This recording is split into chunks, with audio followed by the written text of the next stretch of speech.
El tema de este capítulo lo hemos titulado Probando al profeta, la primera parte. Esto es importante, ¿saben? Porque la Biblia de muchas formas nos invita a probar, a instar, a ver los espíritus, a probar al profeta, incluso a probar a Dios. Bueno, vamos en esta sección a ver cómo podemos probar al profeta y por qué este ejercicio es realmente importante. Vamos a orar.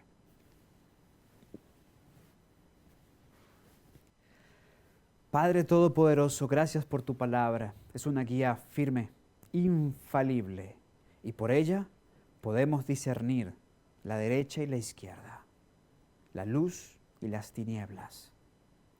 Por ella podemos ver al engañador detrás de su disfraz y a aquel que desea nuestra vida y nuestra salvación. Te exaltamos, Señor, a esta hora y te agradecemos por tus profetas. Sin duda, nuestro corazón se confirma en que mientras creamos en ti, confiemos en ti, creamos en tus profetas, estaremos seguros. En el nombre de Cristo, nuestro amado Salvador. Amén.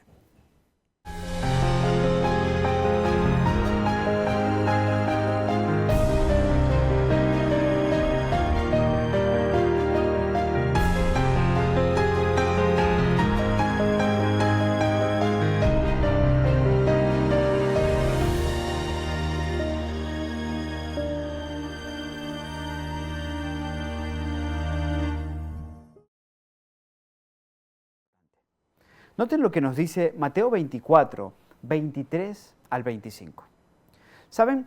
Mateo 24 es el capítulo profético por excelencia dentro de los evangelios. En estos encontramos a Jesús respondiendo a la pregunta de los discípulos: ¿cuándo serán todas estas cosas y qué señales tendremos de tu venida? Es curioso que lo primero que Jesús dice es: mirad que nadie os engañe. Y a lo largo de su discurso profético, en el Monte de los Olivos, nuestro Señor Jesucristo va desglosando esos elementos vitales del tiempo del fin y enfatiza mucho el asunto del engaño, falsos cristos, pero también falsos profetas. Veamos, por ejemplo, lo que nos dice Mateo 24, 23 al 25. Entonces, si alguno os dijere: mirad, aquí está el Cristo, o mirad, allí está, no lo creáis. Porque se levantarán falsos cristos y falsos profetas, y harán grandes señales y prodigios, de tal manera que engañarán, si fuere posible, aún a los escogidos. Ya os lo he dicho antes.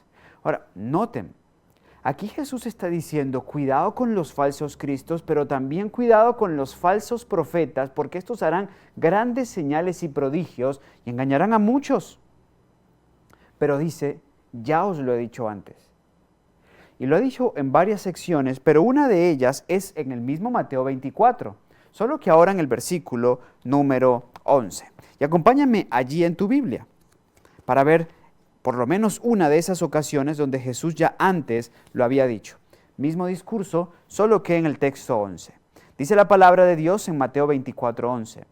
Muchos falsos profetas se levantarán y engañarán a muchos. Tenía una gran preocupación Jesús con el asunto de los falsos profetas para el tiempo del fin. Por eso, cuán importante es entonces que nosotros sepamos cómo identificar bíblicamente, porque la Biblia es nuestra base de fe y la que guía nuestra práctica y nuestra conducta, lo que creemos y hemos de dejar de creer. Bíblicamente, entonces, es importante poder identificar esos elementos que nos van a permitir tener un ojo claro. Este es de Jehová, esto no es de Jehová. Ahora vuelvo a insistir. Ya lo vimos en el marco del estudio que realizamos en las últimas entregas, particularmente en la última entrega. Es necesario que hubiera una manifestación del don profético en el tiempo del fin, por varias razones. Bueno, una de ellas, como decía, porque hay una continua necesidad de una manifestación especial en este tiempo del don profético. Diversos elementos. Les comentaba que el nacimiento de toda iglesia en el desarrollo de toda iglesia de Dios, siempre estuvo vinculado a la manifestación del don profético. Pasó con la iglesia de Israel, pasó con la iglesia cristiana y debe pasar en este tiempo del fin. Debía pasar también en este tiempo del fin. En este tiempo del fin nacieron múltiples denominaciones y curiosamente muchas de ellas cerca al cumplimiento del tiempo que vimos en nuestro capítulo anterior relacionado a Apocalipsis 10, relacionado a las 2300 tardes y mañanas, relacionada a las profecías con cómputos predeterminados de tiempo. Ahora bien, ese don debía manifestarse en el tiempo final. Y una evidencia de ello, como lo habíamos citado antes, es que Jesús advierte acerca de los falsos profetas en su sermón profético. Y insisto, si Jesús no tuviera en mente el que existieran verdaderos profetas, Jesús simplemente diría, cuídense de cualquiera que aparezca con profecías o que se diga ser profeta. Una expresión bien definida, pues absoluta, podía cerrar el debate. Pero Jesús es muy particular. Falsos. Cuídense de los falsos. Ah, si hay falsos, entonces quiere decir que hay verdaderos. Porque si no, simplemente dice, cuídense de todos los que en el tiempo del fin aparezcan con profecías. Si hay verdaderos, entonces hay que identificarlos. ¿Quiénes? ¿Dónde? ¿Dónde están? ¿Cómo se desarrollaron? Porque lo que hayan escrito, lo que Dios tenga para nosotros a través de ellos, es palabra de Dios. Y es cierto, eso no lo podemos anexar al canon bíblico, ¿no? El canon bíblico está cerrado.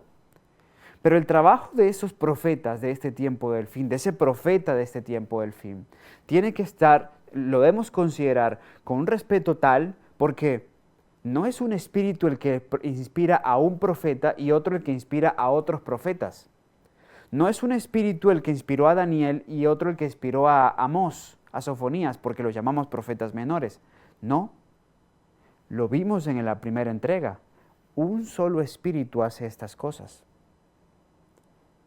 Así que, ¿por qué debería de tener más relevancia el de un profeta que el de otro?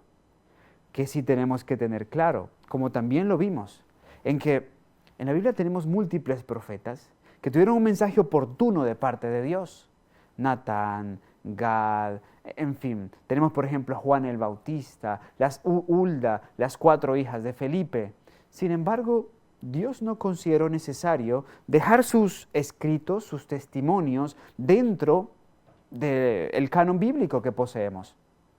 Sin embargo, jugaron un papel importante para la iglesia de Dios en el tiempo en que Dios los llamó al ministerio. Ahora bien, importante entonces esto. Hay verdaderos profetas, hay falsos profetas. Necesitamos saber cómo separar uno de otros. Y de esto se trata este ejercicio, siguiendo el consejo de Jesús. Bien, probemos entonces a los profetas. Probemos a los profetas.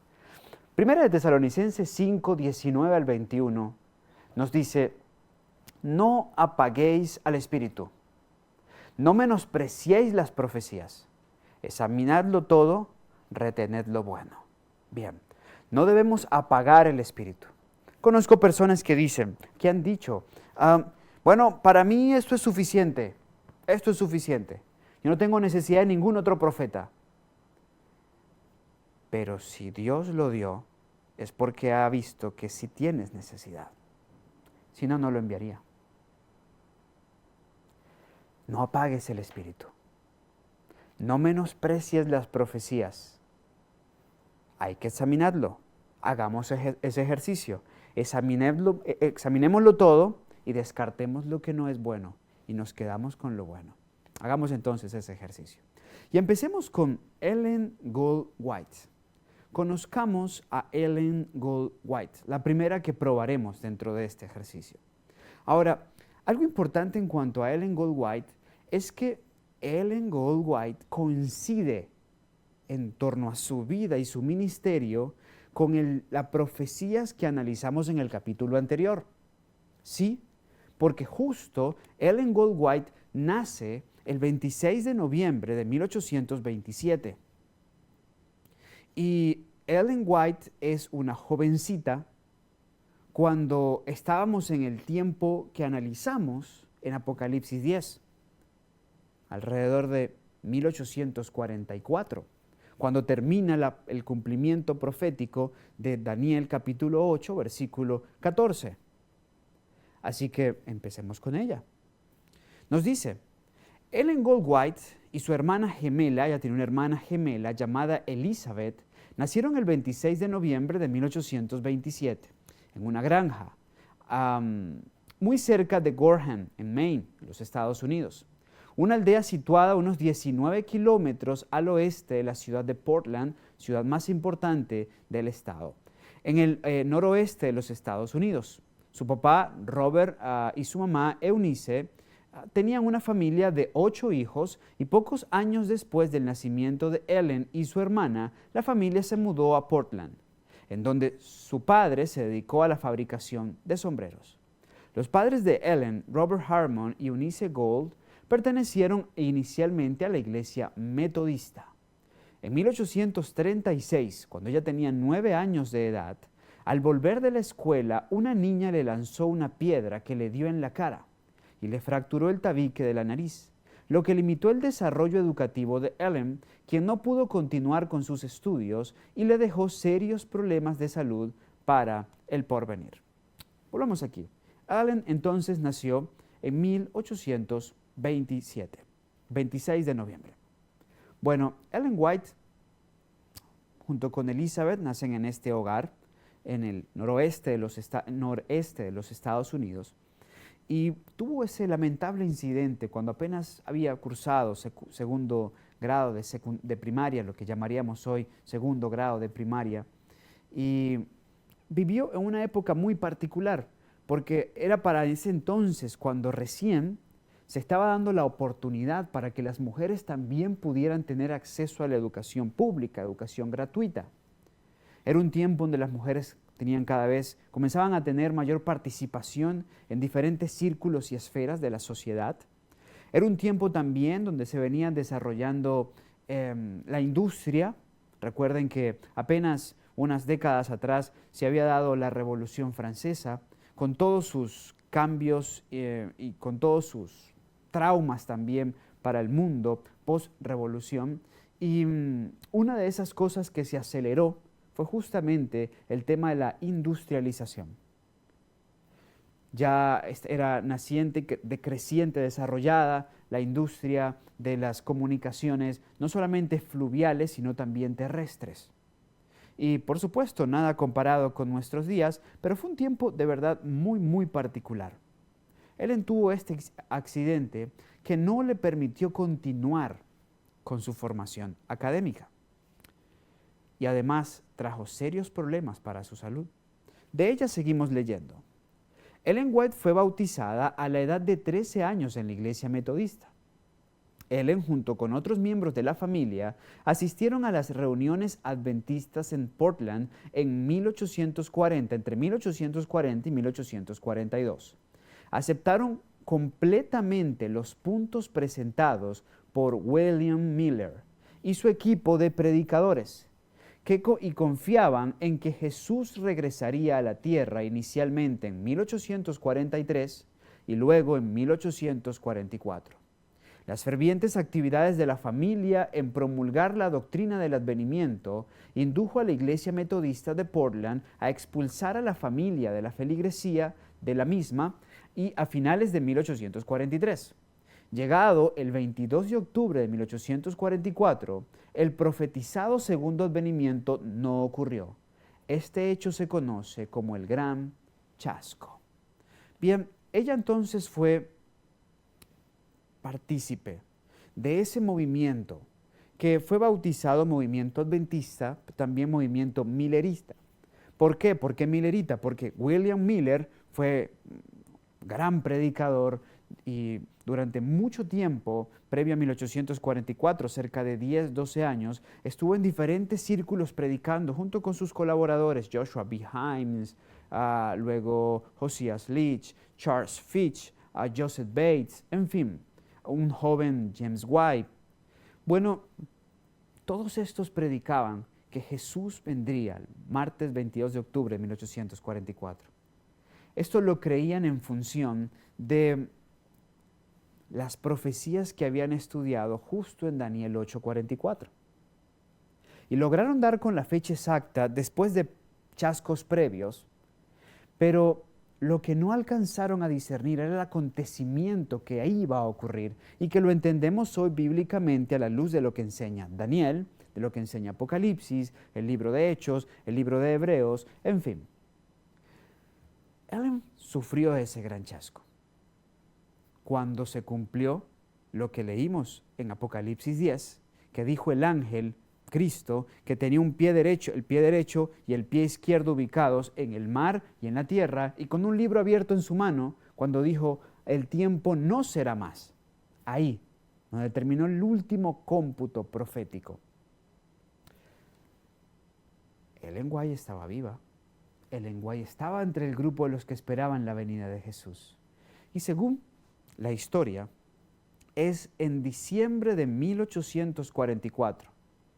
Después, recuerden que lo que leímos en Apocalipsis 10 es que después de la experiencia que era dulce en la boca y amarga en el vientre, o sea, el gran chasco, el Señor le dice a Juan, es necesario que profetices otra vez.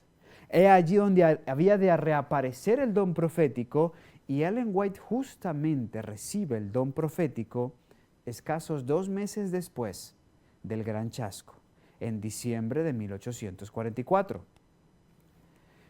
Escribe en uno de sus libros, Primeros Escritos, página 13 y 14.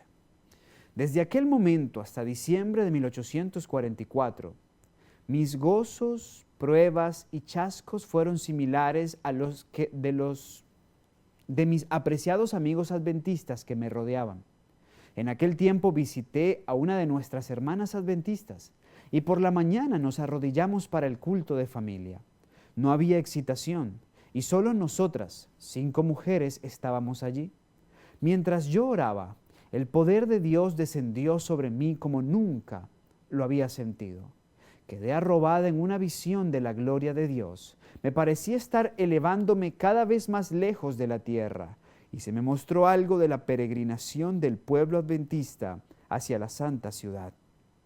Mientras estaba orando ante el altar de la familia, el Espíritu Santo descendió sobre mí y me pareció que me elevaba más y más, muy por encima del tenebroso mundo. Ella aquí tiene su primera visión, esa que le lleva al cielo, a lo que Pablo llamaba el tercer cielo, y que nos arrojó importantes verdades en torno a lo que nos esperará a los creyentes allá en el cielo, por lo menos a la luz de lo que ella dijo y enseña las Sagradas Escrituras. De esa interesante visión que se extiende desde la página 14 en adelante de ese libro, se extraen frases célebres como, oh, si pudiese hablar el lenguaje de Canaán, entonces podría contar un poco de un mundo mejor. Bien, pero ¿saben algo? Ella no fue la primera en ser llamada. En el mismo estado de Maine, Dios había llamado previamente a William Foyt entre 1842 y 1844, quien tuvo múltiples visiones, incluyendo una similar a la primera visión de Ellen White, y quien lo compartió con quienes eran como él afrodescendientes. Recuerden que apenas estábamos 20 años antes de la famosa Guerra de Secesión, donde se debatió el tema de la abolición de la esclavitud. Así que estábamos hablando de un país donde el tema de segregación racial era bien fuerte. Así que Dios vio a bien llamar a un hombre de tez oscura para compartir el mensaje entre aquellos que eran como él afrodescendientes. Y William Foyt cumplió su papel entre 1842 y 1844. Pero antes de Ellen White, Hazen Foss recibió la misma visión que Ellen White recibió. Este hombre recibió la visión, se le pidió que comunicara el mensaje, no quiso hacerlo, no se animó a hacerlo, tuvo miedo y no lo justifico, solo digo, debemos entender, no era fácil hacer eso, decir, venga, yo tengo un mensaje de parte de Dios porque he tenido una visión. Lo primero que te expones es a la burla, a la incredulidad, al ridículo, y este hombre no quiso avanzar, recibió un segundo llamado para hacerlo, y se le dijo que si no lo hacía sería dado a otra persona. Y finalmente se le dio a Ellen White. Por lo menos eso es lo que se registra en la historia. Todos estos testimonios se encuentran a su alcance, ustedes pueden googlearlos, colocarlos en su buscador favorito y van a encontrar muchos más detalles de lo que ahora por tiempo simplemente menciono. Hazen Foss, quien por cierto murió, él se apartó de la fe, luego se vinculó al espiritismo y demás. Cuentan sus testimonios que efectivamente cuando él escuchó por primera vez a Ellen White en un salón compartiendo la visión que Dios le había dado, él dijo que esa verdaderamente era la visión, porque él también la había visto así, él también la había recibido así, pero en ese punto él ya no tenía el don del Espíritu, el don profético, y se apartó a tinieblas. Pero bueno, historias van, historias vienen, estas son las historias en torno a Ellen White. Probemos a Ellen White. Y establezcamos de una vez el examen. Vamos bíblicamente a sacar 12 puntos, sí, 12, un buen número bíblico. 12 puntos en los que la Biblia nos dice, a ver, si el profeta es verdadero, tiene que moverse a la luz de estos elementos. Y ojo, no es con 10, no es con 11, no es con 7, no es con 4, no es con 5. Todos. Dios cumple totalidad, plenitud. Lo que es de Dios, así ha de ser. El primero, el más célebre, debe hablar a la ley y al testimonio. ¿Sí? Así nos lo presenta la Escritura, y no quiero que veas esto solo en tu pantalla, quiero que me acompañes con tu Biblia en mano allí en casa. Isaías capítulo 8, versículo 20, nos presenta justamente ese texto. Vamos a buscarlo. Isaías capítulo 8, versículo 20, nos dice la palabra de Dios. A la ley y al testimonio, si no dijeren conforme a esto, es porque no les ha amanecido. Si el profeta es verdadero, hablará en armonía con la ley y el testimonio. ¿Qué es esto de la ley y el testimonio? Va a hablar en armonía con la sagrada palabra de Dios. Va a hablar en armonía con los testimonios ya dados por los profetas que fueron antes de él. En Dios no hay mudanza, ningún profeta de contradecir a otro, es una prueba que viene a continuación también. El profeta de Dios se sujetará a la revelación que tenemos en el canon bíblico. Debe hablar a la ley y al testimonio. Veamos en Ellen White. Tomemos por ejemplo un texto. Joyas de los Testimonios, tomo 2, página 279281. La palabra de Dios basta para iluminar la mente más obscurecida y puede ser entendida por los que tienen deseos de comprenderla. Pero no obstante todo esto, algunos que profesan estudiar la palabra de Dios se encuentran en oposición directa a sus más claras enseñanzas. Entonces, para dejar a hombres y mujeres sin excusa, Dios da testimonios claros y señalados a fin de hacerlos volver a la palabra que no han seguido. No son sacadas a relucir verdades adicionales, ¿no? Está hablando de sus escritos, sino que Dios ha simplificado por medio de los testimonios, como se llaman a sus escritos, los escritos de los profetas, las grandes verdades ya dadas. Y en la forma de su elección, las ha presentado a la gente para despertar e impresionar sus mentes con ellas, a fin de que todos queden sin excusa. Los testimonios no han de empequeñecer la palabra de Dios, sino exaltarla. y atraer las mentes a ella para que pueda impresionar a todos la hermosa sencillez de la verdad. Interesante, con mucha claridad. Y esto nada más en un pasaje. Debo decir, para llegar a este estudio, para llegar a esta, no solamente he leído diferentes libros de Ellen White, que naturalmente los vengo leyendo desde hace muchos años. También he leído los libros de José Smith y escritos de Nostradamus y sus respectivas historias, para poder hacer un ejercicio y una evaluación justa. Debo decir a la vez, a la luz de esto, que esto es solo una pequeña evidencia. Me consta, nunca he leído algo escrito por Ellen White donde ella esté en desarmonía, en pugna, en lucha con lo que está escrito en estos 66 libros que tenemos en el canon bíblico protestante. Nunca. Antes siempre exalta la Biblia y de una manera más sencilla presenta en un lenguaje muy propio para nuestro tiempo elementos muy enriquecedores que nos ayudan a comprender mejor lo que encontramos nosotros en el canon bíblico.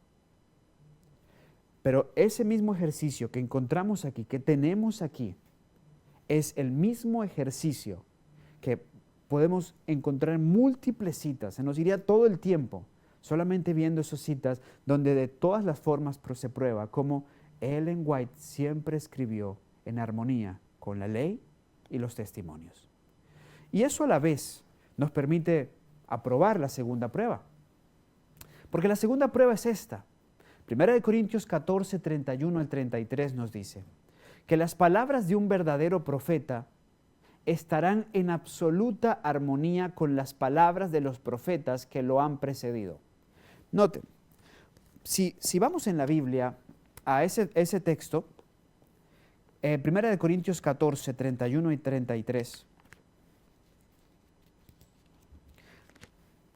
vamos a ver algo que el apóstol Pablo presenta. 1 Corintios 14, 31 al 33.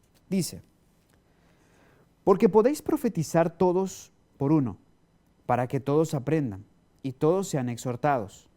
Y los espíritus de los profetas están sujetos a los profetas, porque Dios no es autor de confusión, sino de paz, como en todas las iglesias de los santos. Aquí el apóstol Pablo, con mucha claridad, en un capítulo importante, el capítulo 14 de 1 Corinto, nos dice, vean, el espíritu de los profetas se sujeta a los profetas, porque Dios no es autor de confusión. Ningún profeta va a contradecir a los que estaban antes, de ninguna forma. De ninguna forma, no es lo que encontramos en la Biblia. Por eso me sorprende cuando de repente, pues, las personas comienzan a creer en profetas, personas que cambian cosas de la Biblia y pues sí, es que él tiene autoridad de Dios, pero tú dices, ¿cómo así? Si tiene autoridad de Dios, ha de sujetarse a lo que ya Dios ha revelado porque Dios no es autor de confusión. Si Dios tiene un día, ¿por qué? ¿Por qué por lo que diga otro supuesto profeta lo hemos de cambiar? Cuando ningún profeta en la Biblia lo ha dicho. Si Dios tiene verdades claras en torno a temas como lo que pasa con la persona que muere, ¿por qué por la enseñanza de otro supuesto profeta yo he de dejar de creer en lo que un profeta antes dijo? Y por no considerar esto, es que hay confusión en el cristianismo, cuando Dios no es autor de confusión, porque el espíritu de todo verdadero profeta se sujetará a los profetas. Y aquí está la autoridad, en las Sagradas Escrituras. Ahora bien, por ejemplo, viene apoyado con lo que dijimos anteriormente. En los escritos de Ellen White, con frecuencia encontramos la alusión a los profetas, la armonía con estos profetas y nunca ningún tipo de desaveniencia, como que, bueno, aquí Juan se equivocó. No, aquí Joel no quiso decir esto, sino que él se equivocó, ¿sí? O no debió haber escrito eso. No. el espíritu de los profetas se sujeta a los profetas. Veamos este. Prueba número 3. Un profeta verdadero no miente. Sus predicciones se cumplirán. Y aquí tenemos 4 testigos bíblicos. El primero de ellos está en Deuteronomio 18, 21 al 22. Deuteronomio 18, 21 al 22. Nos dice la palabra de Dios. Y si dices en tu corazón, ¿cómo conoceremos la palabra que Jehová nos ha hablado? Versículo 22. Cuando un profeta hable en el nombre de Jehová y no acontece tal cosa ni se cumple, es palabra que Jehová no ha hablado. Con presunción la habló el tal profeta. No tengáis temor de él. Esta es una de las señales. Si él habla, lo que él dice debe cumplirse. Lamentaciones 3, versículo 37, nos da otro elemento asociado a esto. Lamentaciones en el capítulo 3, versículo 37. Nos dice la palabra de Dios de la siguiente forma. Lamentaciones 3:37. ¿Quién será aquel que diga que vino algo que el Señor no mandó? De ninguna forma. Primera de Samuel 9:6. Primera de Samuel 9:6. Nos dice aquí la palabra de Dios. Y él le respondió: He aquí hay ahora en esta ciudad un hombre de Dios, que es varón insigne. Todo lo que él dice sucede sin falta. Vamos pues allá, quizás nos enseñará nuestro camino por donde hayamos de ir. Hablando del profeta del Señor, de él se decía, todo lo que él dice se cumple sin falta. Último testigo, Jeremías 28:9. Jeremías en el capítulo 28, versículo número 9. Nos dice la palabra de Dios así. Jeremías 28:9. El profeta que profetizó de paz, cuando se cumpliere la palabra del profeta, será conocido el profeta que Jehová en verdad lo envió.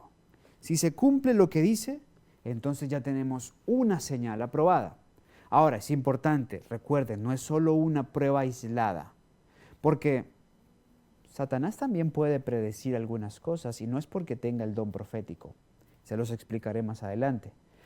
Todas deben ir en armonía. Veamos si en Ellen White esto se cumplió.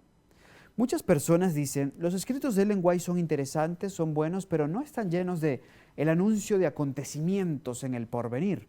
Y por eso trata de desmeritársele.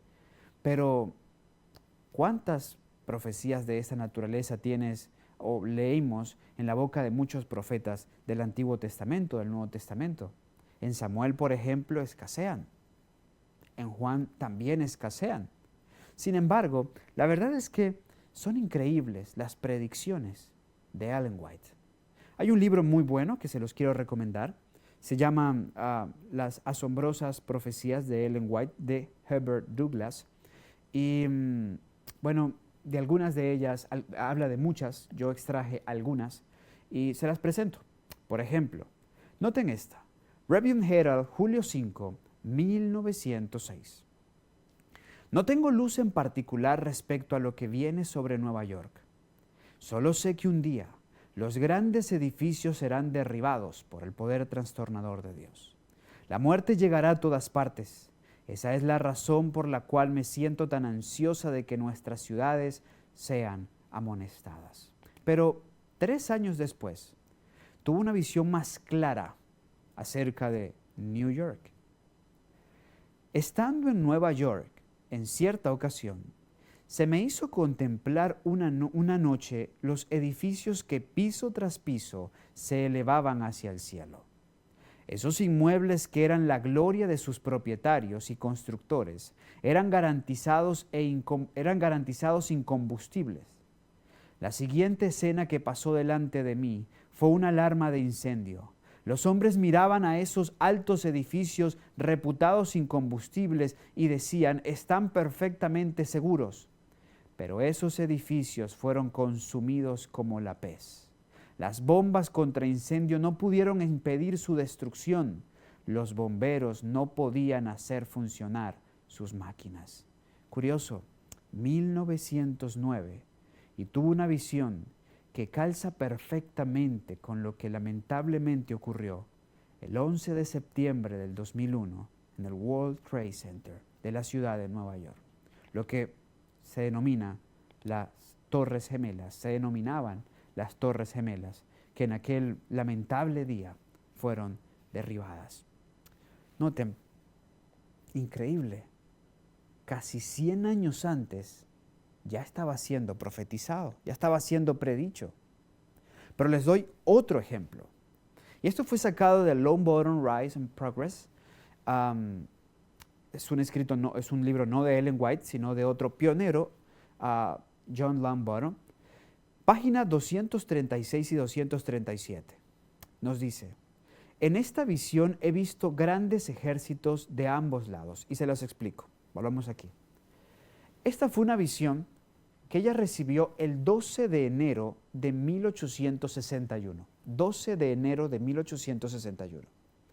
Y en esa visión se le anuncia una guerra terrible que venía para la nación norteamericana y que comenzó justamente 3 meses después, el 12 de abril de 1861, la famosa Guerra de Secesión, que un bando lo dirigía Abraham Lincoln. Y fue la famosa guerra que partió Estados Unidos en norte y el sur, donde el tema de la abolición y la esclavitud jugó un papel determinante. Vamos a la visión. La visión fue esta.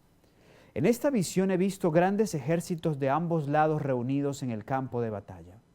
Oí explosiones de los cañones y vi a cada lado los muertos y moribundos. Luego los vi correr y pelear mano a mano con bayonetas unos contra otros. Luego vi el campo después de la batalla, todo cubierto con muertos y moribundos. Entonces fui llevada a las cárceles y vi los sufrimientos de los necesitados, quienes se estaban gastando. Después fui llevada a los hogares de los que habían perdido esposos, hijos y hermanos en la guerra. Vi su desesperación y angustia. En esta casa, en el lugar donde estaban reunidos, hay algunos que perderán a sus hijos en esa guerra. Esta fue una guerra terrible. Como les dije, fue la guerra de secesión de Estados Unidos, que se desarrolló entre 1861 y 1865. Fue una guerra cruel, que los ejércitos del norte pensaron iban a ganar con mucha facilidad. Sin embargo, en otra visión, que podemos compartir en otro espacio, Ellen White enseña cómo el Señor había permitido que esa guerra fuera más larga. Y aunque desde el norte se decía, no, vamos a la guerra, que esto va a ser rápido, que eso no va a haber sufrimiento, en fin. Sin embargo, Dios les dijo, esta guerra será larga, cruel. Y el norte también tendrá que sufrir por lo que han permitido y sido cómplices. 4 años de terrible guerra fue anunciado. El pastor John Longbottom volvió a esa misma congregación. Esa congregación donde ella tuvo esa visión fue en Parksville, en Michigan. Y él volvió a esa misma congregación 2 años después. Y 2 años después ya la guerra estaba en su fulgor, en su peor momento.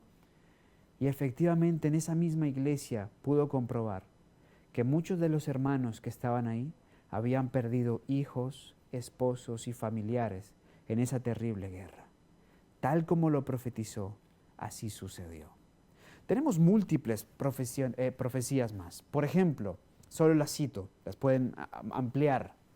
Cuando Ellen White publica el libro The Great Controversy por primera vez en 1888, y se comienza a hablar de lo que iba a pasar al vincularse la Iglesia Católica con las iglesias protestantes, con el protestantismo norteamericano, la gente dijo, eso es mentira, eso no va a pasar. Es que entre el protestantismo norteamericano y la Iglesia Católica no hay cercanía, ahí no va a haber vínculos, ahí no va a pasar nada, esa mujer está equivocada. Todavía hasta hace 60 años atrás, cuando el sumo pontífice romano, cuando la máxima autoridad romana, pues tenía que ir a Estados Unidos, en este caso porque tenía que presentarte ante la Organización de las Naciones Unidas a una asamblea, se le daban dictámenes, usted entra, hace lo suyo y sale, aquí no es bienvenido. Hoy no, ella tenía razón. Cuando habló acerca del espiritismo, el desarrollo y el crecimiento del espiritismo, y esto fue mucho antes que profetizara la unión entre el catolicismo y el protestantismo. Dentro de sus primeros escritos ya se encuentran visiones alusivas al espiritismo y el desarrollo del espiritismo y cómo esto iba a permear en la cristiandad. Muchos dijeron, no, es mentira, eso no puede ser verdad, jamás, eso no pasará nunca. Pregunto, ¿ha pasado? Es una realidad. Pero así también ella dio múltiples profecías a personas. Por ejemplo, una de ellas, quien pueden ver en la imagen, Dudley Cartwright. Dudley Cartwright fue un gran predicador adventista, un hombre que hacía temblar a los opositores de la verdad adventista por su amplio conocimiento bíblico y porque en debates básicamente no había nada que hacer en contra de Dudley Cartwright. Pero tenía un gran problema: su deseo de exaltación, de ser reconocido, de fama, de aplauso, de lisonja, de adulación.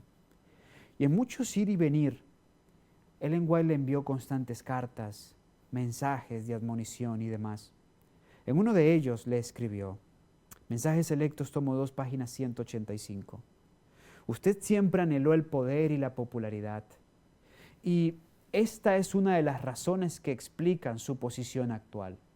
Pero le ruego que mantenga para usted mismo sus dudas, sus objeciones y su escepticismo. El pueblo le ha atribuido más firmeza de propósito y estabilidad de carácter que lo que usted poseía.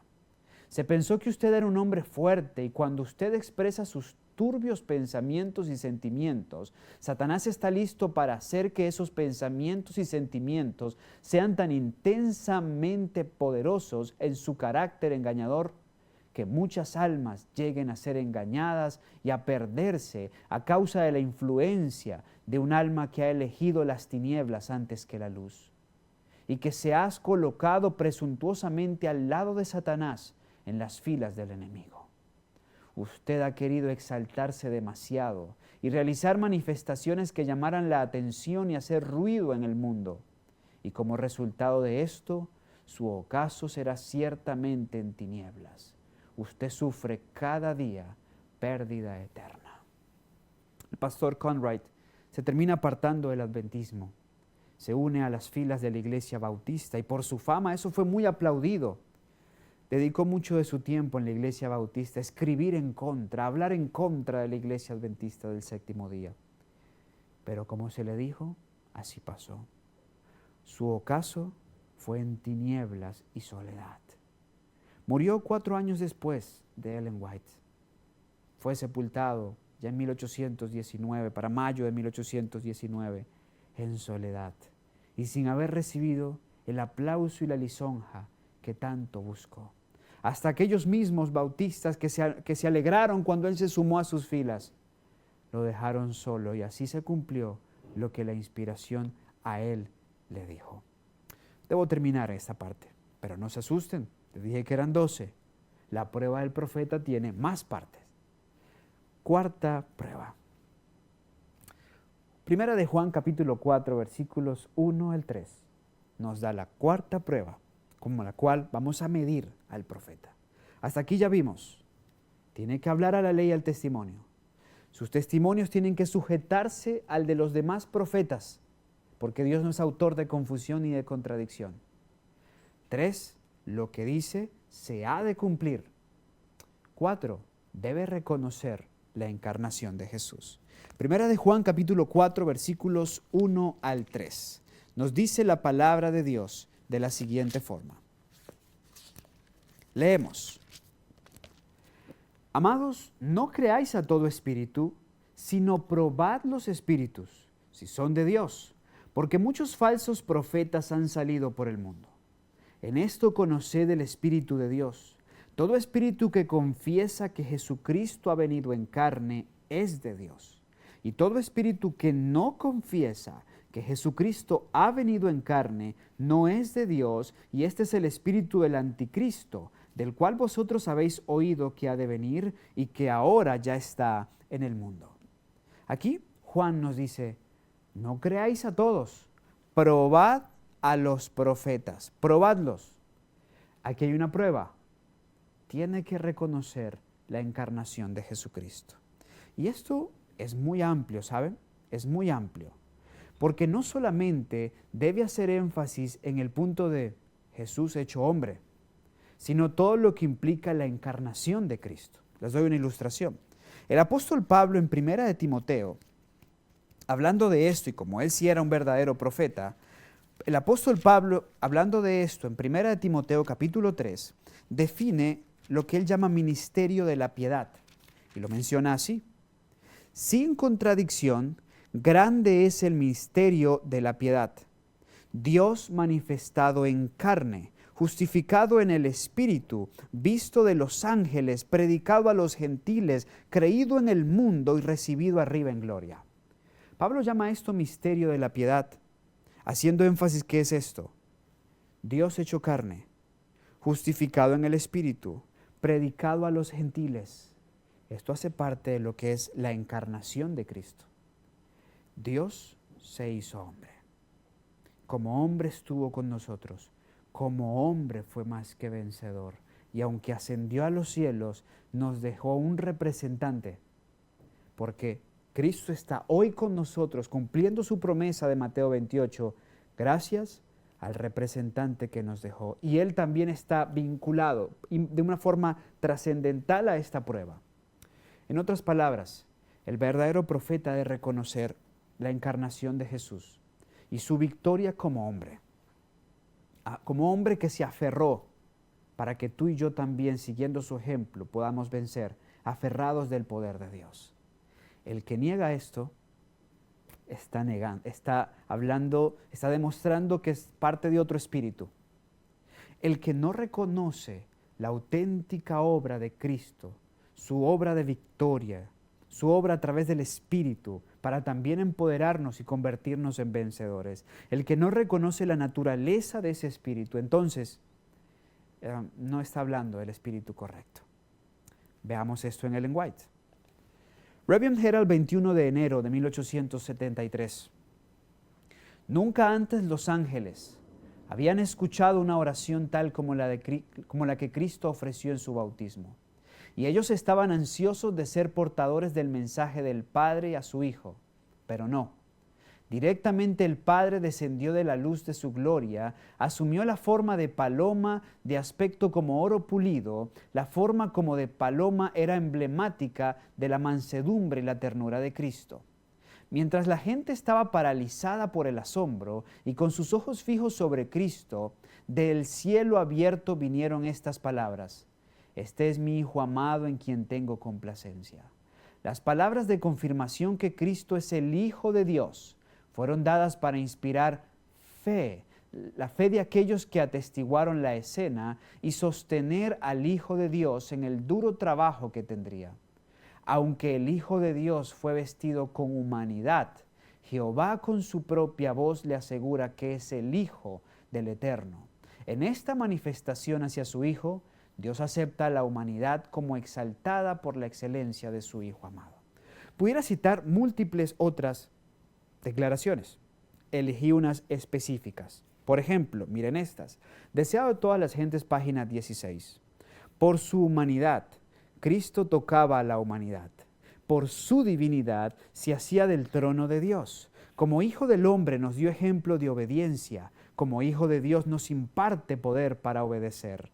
Al condescender a tomar sobre sí la humanidad, Cristo reveló un carácter opuesto al carácter de Satanás, pero se rebajó aún más en la senda de la humillación. ¿Ven? Hay armonía. Reconoce su encarnación, reconoce su divinidad y su obra restauradora. Pudiéramos, insisto, compartir muchas más declaraciones, todas estas en armonía. Ahora, por cierto, les recomiendo ese libro. El Deseado de todas las gentes, Desire of Ages. Es considerado, de hecho se encuentra, para quienes no lo saben, en la biblioteca de la Casa Blanca de los Estados Unidos como el mejor libro biográfico de Jesús. Interesante. Y la Universidad de Harvard, que no es una universidad protestante, que no es una universidad evangélica, adventista, en fin, reconocidísima, Massachusetts, pues eligió el deseado de todas las gentes como el tercer mejor libro escrito en lengua inglesa en todos los tiempos, superado por la King James Version y, bueno, entendámoslo, medio secular, y Shakespeare. Hasta el mundo destaca la labor, los escritos de esta mujer que solo tuvo segundo de primaria. ¿No les parece interesante? Última cita. Evangelismo, página 616, de John Instructor, 5 de julio de 1894. El Espíritu Santo es una persona, porque da testimonio a nuestro espíritu de que somos hijos de Dios. Cuando se recibe este testimonio, trae consigo su propia evidencia. En tales momentos creemos y estamos seguros de que somos hijos de Dios. El Señor tiene plenitud de gracia para derramarla sobre los que recibirán los dones celestiales. El Espíritu Santo pondrá las capacidades confiadas por Dios al servicio de Cristo y modelará el instrumento humano de acuerdo con el modelo divino, en la proporción en que éste desee fervientemente esa transformación. Miren, destaca el papel del Espíritu Santo. Le da su lugar como una persona, parte de la deidad, y habla exaltando la belleza de la obra del Espíritu Santo como agente transformador. Cumplió también la cuarta prueba.